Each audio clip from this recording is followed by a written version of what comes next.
Hello and welcome to the Scholar Circle, scholarcircle.org. I'm Maria Armoudian. In this hour, Kazakhstan has erupted in mass protests and government violence. Is there a potential that the protests can lead to democratizing an authoritarian country? Doug Becker explores. I'm Doug Becker. On January 2nd, protests erupted throughout the Central Asian nation of Kazakhstan.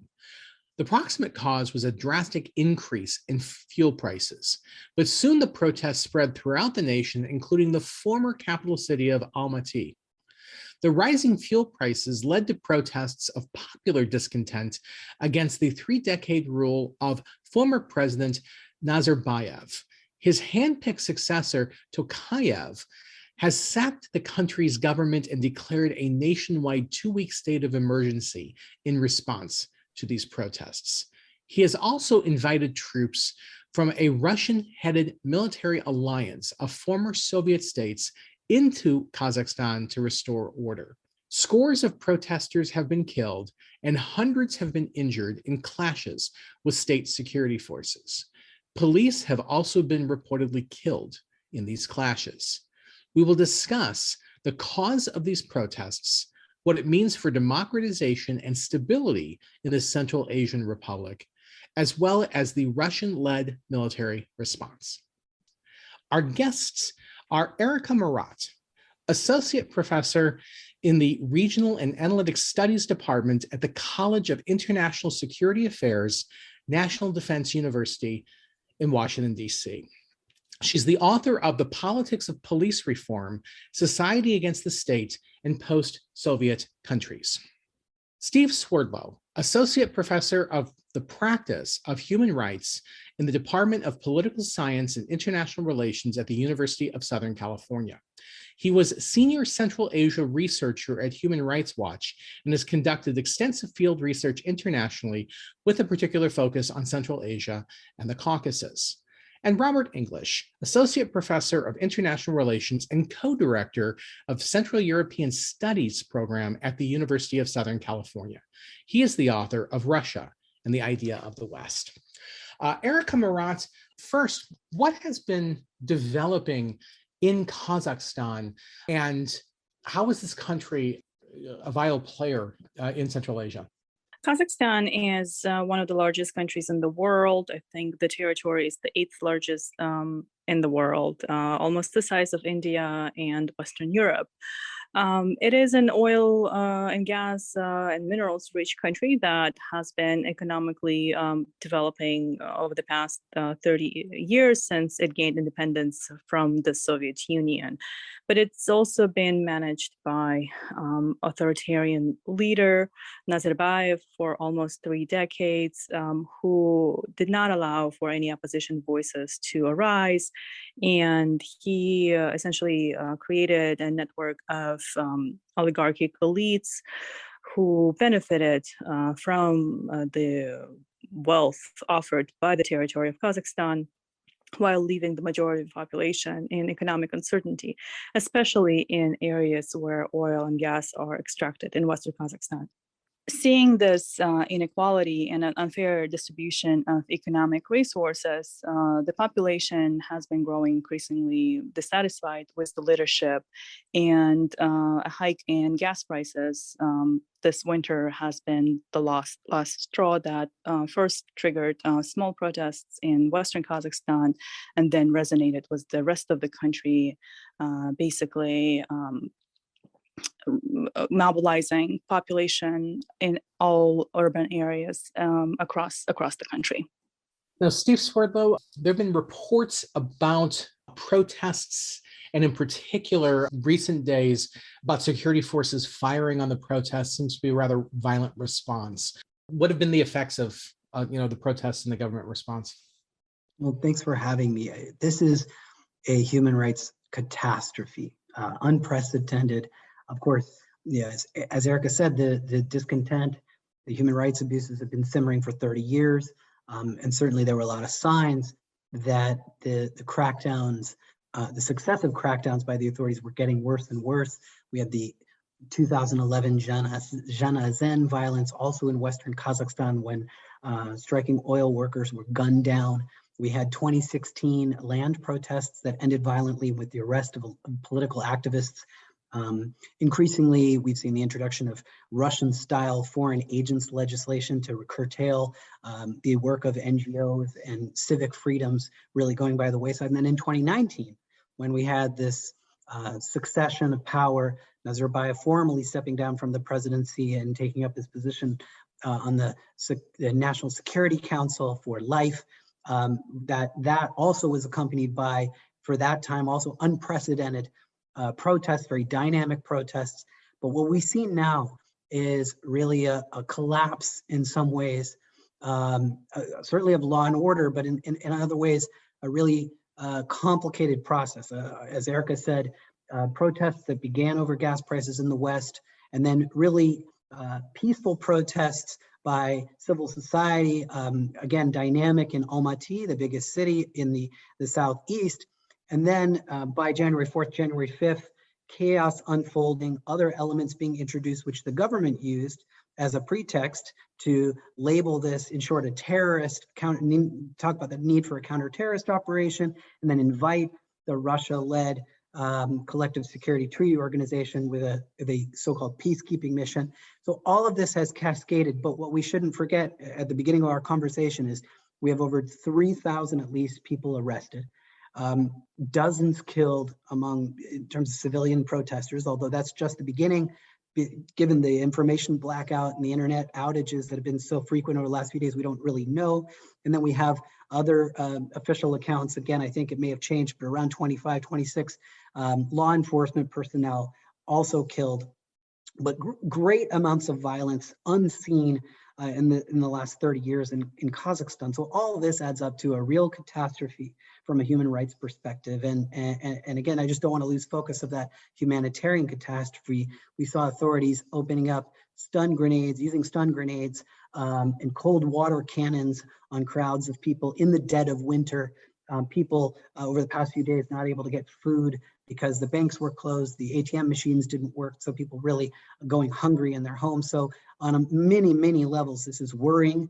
And what we've seen in President Tokayev's most recent statements have been allusions to the protesters as bandits that need to be liquidated, and references to things that we're used to hearing Vladimir Putin say when he's talking about operations in Chechnya, bandits that need to be liquidated. And so all this is very, very worrying and very fluid. And obviously there's an internal power struggle going on, or that was going on over the past few days in Kazakhstan, but I don't want to lose focus of the humanitarian and the human rights toll. And Erica, I've been reading that because there really wasn't a sustained opposition movement in Kazakhstan, or at least a well-organized one, that there's an assumption that these protests really have been fairly organic, that these were small groups or individuals taking, to the streets to protest. Is that a pretty accurate description from your reading? Yes, absolutely. These protests were spontaneous collective action by various types of activists and civic organizing. So in Western Kazakhstan, we see more organized protests by labor unions, by miners who work in oil fields in Western Kazakhstan, and they have a vast experience, almost a decade of experience of organizing for their labor rights. So they use this experience this time as well.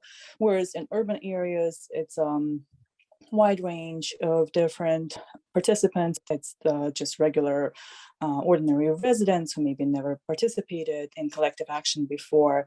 It is youth movements like Oyan Kazakhstan that have been demanding that Kazakhstan gradually transforms into a more open political system.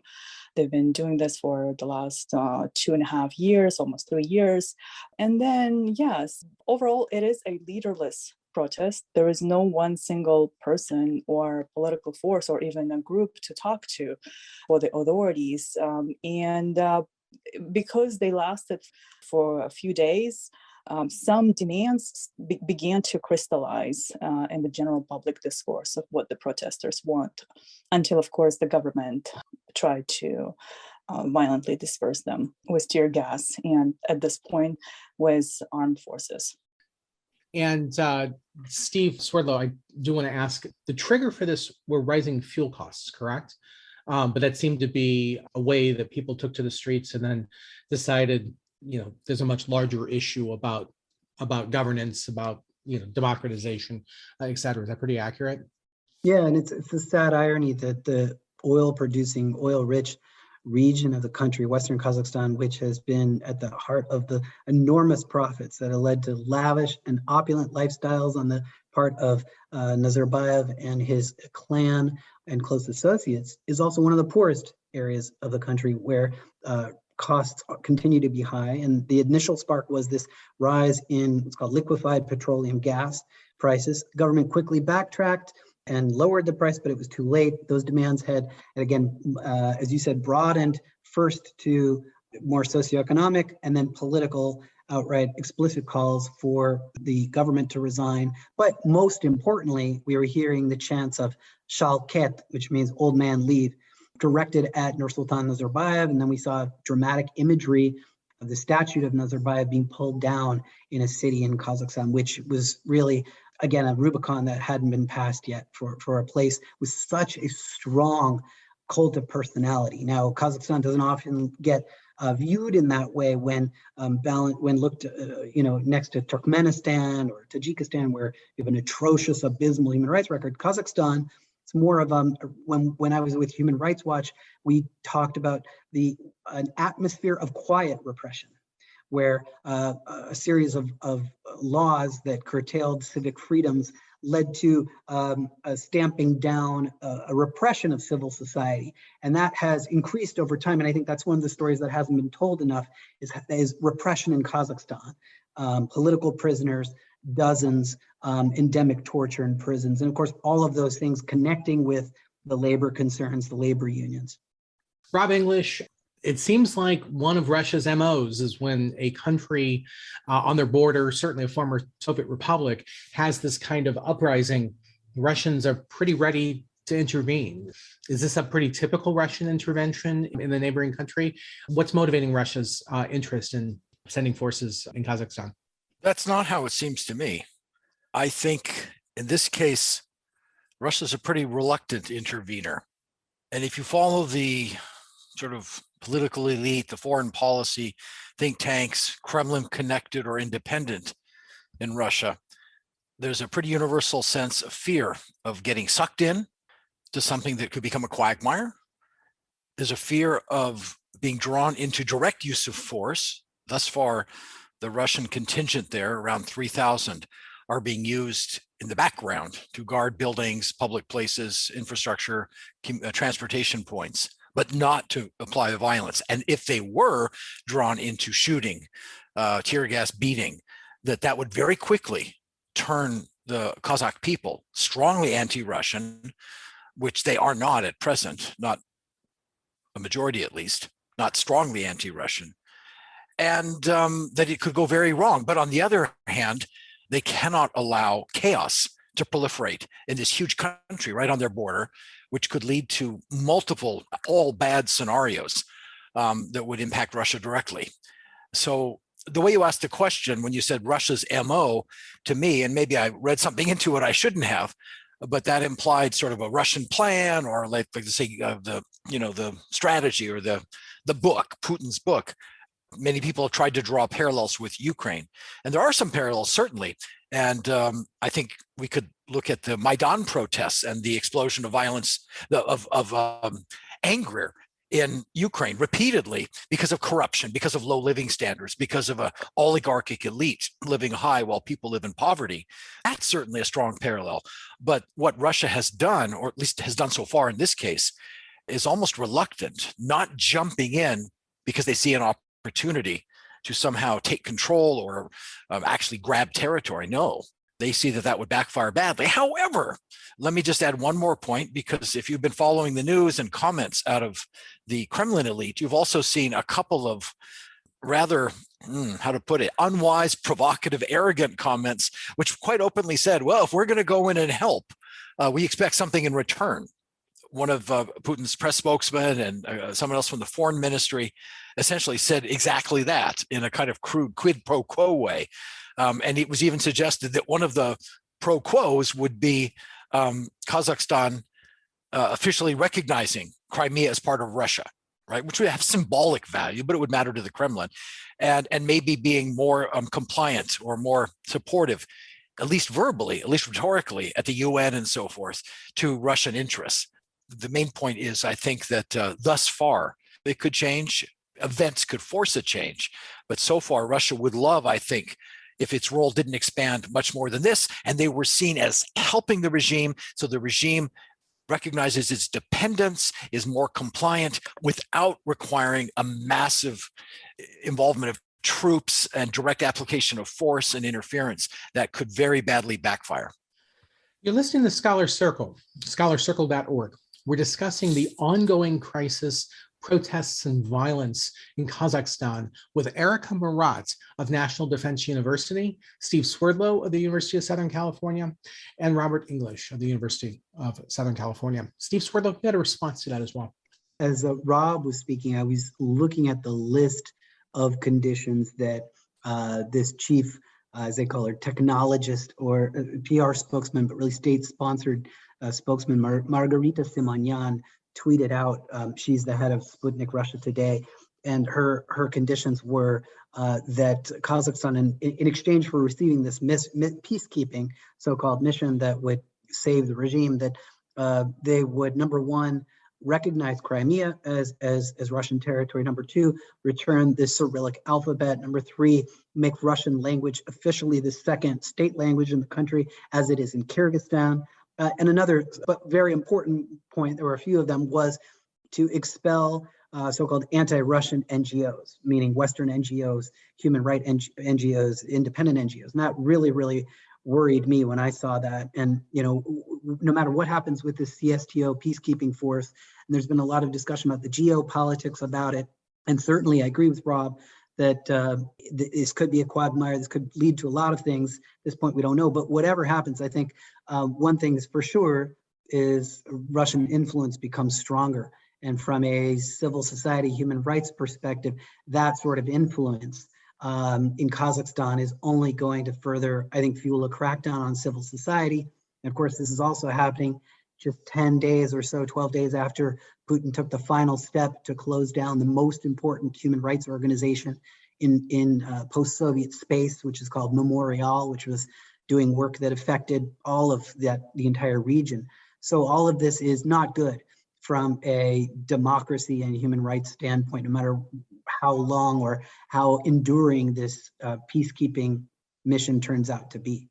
Erica Marat, right now, it seems the narrative is that the violence has been pretty asymmetric. It's been state violence against protesters, though I know there's been some reports, for instance, of police being killed. Does this have the potential of erupting into a civil war, or does it look like it's almost assuredly going to remain this asymmetric violence of the state committing violence against civilians, but the stability of the country is likely not going to be challenged? So what we have now is CSTO contingents from its member states deployed in Kazakhstan. And although they may not be in central parts of Kazakh cities, it is still the government's show of force, basically international armed forces on the territory of Kazakhstan, dealing with the population of Kazakhstan, unarmed population of Kazakhstan that the regime calls as terrorists. It is inherently asymmetric. It is as asymmetric as it gets, unarmed civilians versus international military force, including from Russia. It's not going to be a civil war with the current state of affairs, but CSTO will not solve any of the grievances, and more dictatorship, more repression will not make those grievances go away. So mobilization will continue to organize, maybe underground, and the people now know that they can rise together, they will rise together. It's a pressure cooker at this point. There will be more collective action in the future, and The worst case scenario, it will turn into something like Belarus, where the regime continues to expand its arrests and torture. And the best case scenario is that the peaceful protest will finally convince the government to consider deeper political changes. Although, given the last few days, I'm not holding my breath for this more optimistic scenario. And Rob English, what Erica just said, what kind of was on my mind about how similar is this to what's going on in Belarus. And it seems like, at least from the Russian perspective, I don't know if it's a question of the devil you know versus the devil you don't know, or if it's, but Russia's certainly been accused in these instances of intervening in order to keep the leader, the old leader who isn't terribly democratic and is well known and aligned with Russia, in power. Is that a scenario that would play out in Kazakhstan, where the Russians are pretty pleased with the government in Kazakhstan thus far and would be concerned about what might replace it? I guess in part, I don't think they know yet. They want stability next door, and that could take various authoritarian forms. It doesn't have to mean the most brutal autocracy, as long as Russia doesn't perceive threats, either in the form of violence spilling over, pushes for regime change, or things like extremist drugs, contraband, religious extremism, whatever it is. They don't want any of that. And they were satisfied by and large with Nazarbayev's so-called multi-vector foreign policy, the balance between China, Russia, and the West. And of course, things like changing the official language, alphabet, and so forth are irritants. I think they matter more to Simonyan than they do to most in the Kremlin. And if you're watching any of the news coming out of official statements coming out of Kazakhstan, you hear a lot of people speaking Russian. So I don't think most Russians in the country, any more than Russians in Eastern Ukraine, were immediately threatened with having to learn to use the Kazakh language overnight. So Russia's interest, as I said, is the Kremlin's interest. This is not Russia's national interest. As Steve would remind us, as Erica would too, in the long run, Russia's national interest is in a transition to something more democratic, something more stable with popular support that would also be more just and egalitarian instead of an oligarchic elite sucking parasitic off the people, because that's a formula for disaster, violence, and turmoil in the future. But of course, authoritarian leaders don't see it that way. Their horizons are only their own lifetimes and their clan, their people. So they're interested in stability next door and a regime that is basically supportive at a minimum, not aggressive or antagonistic internationally, right? So in the case of Ukraine, joining NATO is simply a red line that Russia doesn't want to see crossed. We'll go to great lengths to prevent that. That's not in the offing here in Kazakhstan.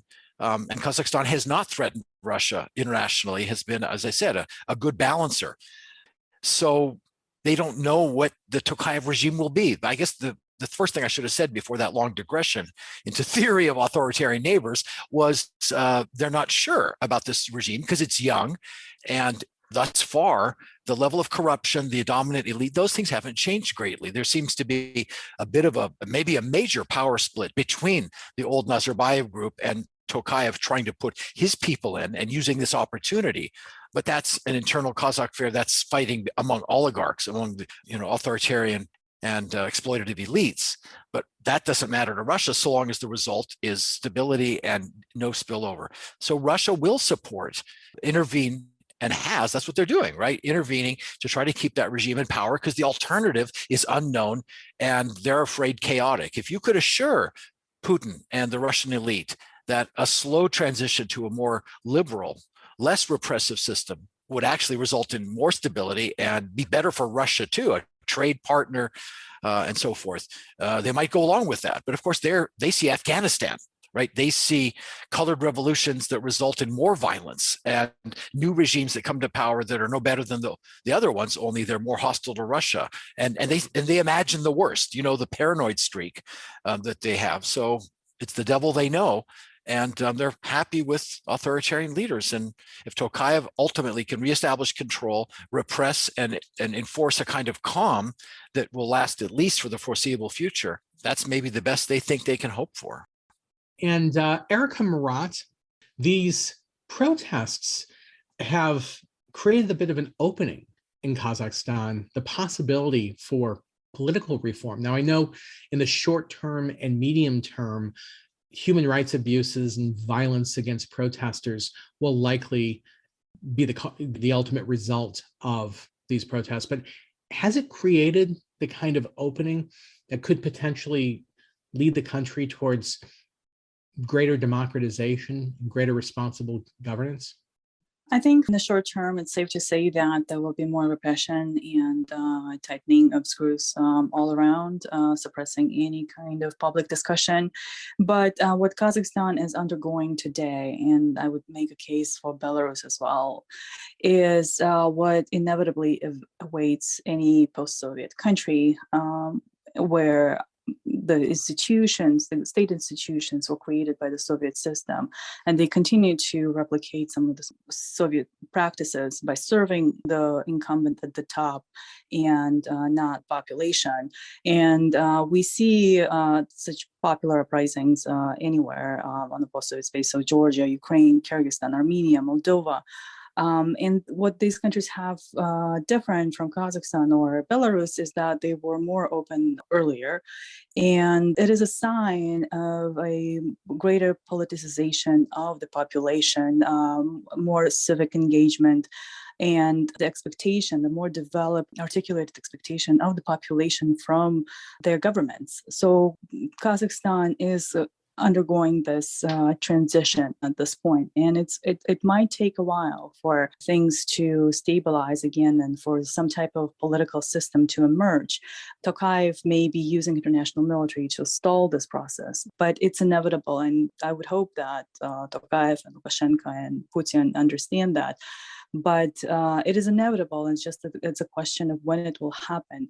And what emerges after that is we see in Ukraine and Georgia and Kyrgyzstan, those are not necessarily politically stable countries. And they seem chaotic and inherently unstable and unpredictable for people like Putin or Tokayev. What those countries also have in common is that they have more dynamic political discourse. They have greater freedoms, more NGOs, more civil society organizations in general, more independent media, and just generally a greater political engagement among the population. And Steve Swerdlow, I want to ask you the same question. Is this potentially opening up a space in Kazakhstan where we can expect some improvement of the human rights, at least in the long term? Because I imagine in the short and medium term, you're pretty pessimistic about the human rights climate in the country. Well, I think a lot certainly depends on the international response. I absolutely agree with Erica that the processes of civil society mobilization, the basic, essential, fundamental desire for freedom goes forward and is inevitable.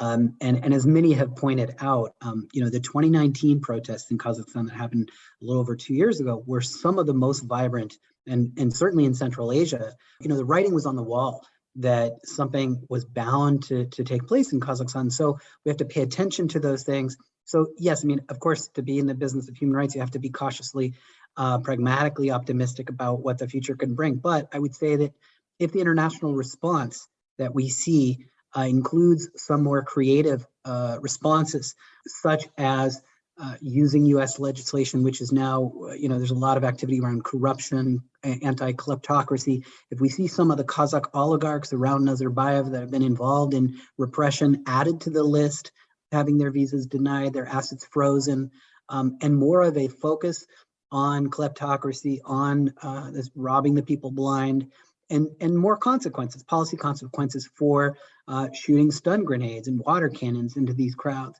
then that might mean something. I still think that there's leverage and there's an opportunity here for the European Union, for the US to do the right thing. They just have to be, in addition to the private diplomacy, I think they have to be public about their calls, that they are extremely concerned. So I'm hopeful that there will be something, as Erica says, over time, we will see this movement mature even more.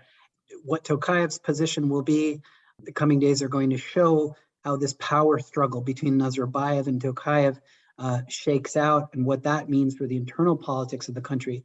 But the NGOs, the independent media, the labor unions, the legal profession, the journalists, and the political prisoners still behind bars, they in Kazakhstan, they need our help, and they need the help of scholars and international institutions more than ever. And actually, one quick follow-up to you, Rob. Steve was highlighting the role of the European Union, perhaps the United States, in having some degree of leverage over Kazakhstan. Obviously, Russia would seem to have the greatest amount of leverage, but are there other avenues of leverage over Kazakhstan, or is the international actor that's really going to play the largest role, maybe even the only truly significant role in this case, is Russia? In the short term, certainly. I mean, in the coming weeks and months, with the intervention underway and the operation to try to restore order, repress the protests. But then in the weeks and months after, there's a lot of investment, right? Maybe that's an avenue we should explicitly raise. I think Steve is talking about sanctions along the lines of Magnitsky or related to Navalny in Russia, where those who we can identify as engaged in repression or engaged in corruption, supporting the regime that contributes directly to repression, need to be put on these lists and need to suffer, who haven't so far. And one reason maybe they haven't is, unlike in some of these other countries, there's a huge Western and a huge American interest in the oil and gas business, right? We have a conflict here. And it's no secret to those who've been following this that Kazakhstan has been one of the countries, maybe second only, or maybe even tied with Azerbaijan in my amateur assessment, who have most successfully used money, not just the awarding of contracts, okay, for oil projects. I'm talking about money spent to seduce scholars and think tanks. I would almost go so far as to say some universities to participate in sham election oversight and assessments of progress. I mean, it's a real mark of shame. I won't name names, but some of us know exactly who they are, who have whitewashed the repression of the regime in Kazakhstan. So that is not as bad at this present moment as it was. What's happened now, we have to look back at ourselves, what corruption, the K Street kind of lobbying that's become very dirty beyond even legal lobbying for Kazakhstan, like Azerbaijan and their caviar diplomacy, and the oil and gas industry, right? So maybe there's more leverage there, but that means that we're going to have to pay some price too. There are powerful Western and American interests who are more like Putin, right? Who have the same interest in going back to the status quo. So we need to live up to our standards too, across the board, and then we'll be better able to criticize, to apply pressure, and be consistent and unified with the EU human rights and democratization forces in so doing. It'll work better if we are not hypocrites. This is an ongoing crisis in Kazakhstan. As the events will continue to unfold, we will continue to follow it. But certainly the short term, we have to be extremely concerned about human rights violations, the human rights of Kazakh protesters, and the use of force on the part of the Kazakh government against those protesters. And hopefully this is the beginning of an opening where this remarkable country can begin to start moving towards democratization. Our guests today have been Erica Marat, Associate Professor of the Regional and Analytic Studies Department at the College of International Security Affairs, National Defense University in Washington, D.C. She's the author of The Politics of Police Reform, Society Against the State in Post-Soviet Countries. Steve Swerdlow, Associate Professor of the Practice of Human Rights in the Department of Political Science and International Relations at the University of Southern California. He was Senior Central Asia researcher at Human Rights Watch and has conducted extensive field work internationally with a particular focus on Central Asia and the Caucasus.